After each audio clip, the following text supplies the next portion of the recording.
For example, the concentrated sugar of the fruit juice tells the mammalian part of the brain that the person's safe. So the mammalian part of the brain gets a flood of sugar. Oh wow, well, we're safe, physically safe. So from the physical safety point of view, the sugar tells the brain we're safe. When you feel safe, you get the serotonin.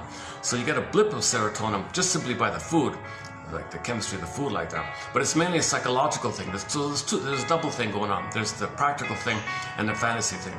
Again, Alwyn and Paul's book covers all that.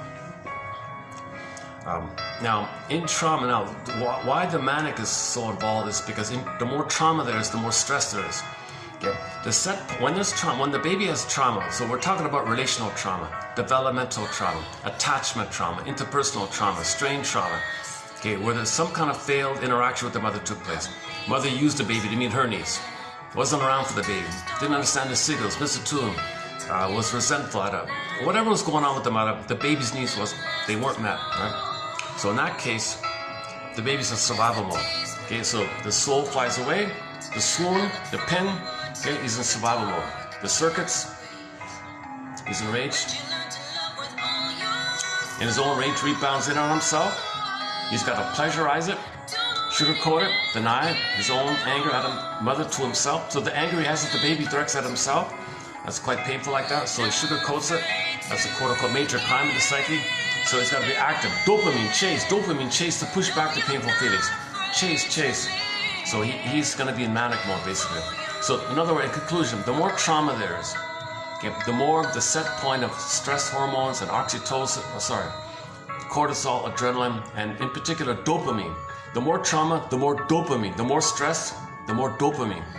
Dopamine means chase to get mother so you can feel safe. And okay, again with trauma, the good chemicals, the set points in the brain of oxytocin for love and serotonin for pleasure and happiness are too low. So you don't enjoy anything.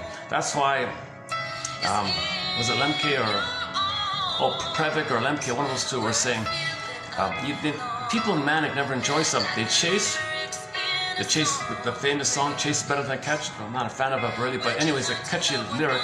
You chase, but when you get something, you can't enjoy it. Why? Because the set point of serotonin is too low. You can't enjoy it.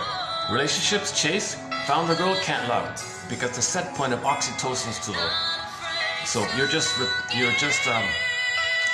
looking up for the chemicals to push back the pain. Chase for the fantasy to push back the pain. Chase, fantasy, push back the pain, and so on. So that's why they never enjoy anything. They gotta chase. So these are the people that go somewhere, do something, next. They can't enjoy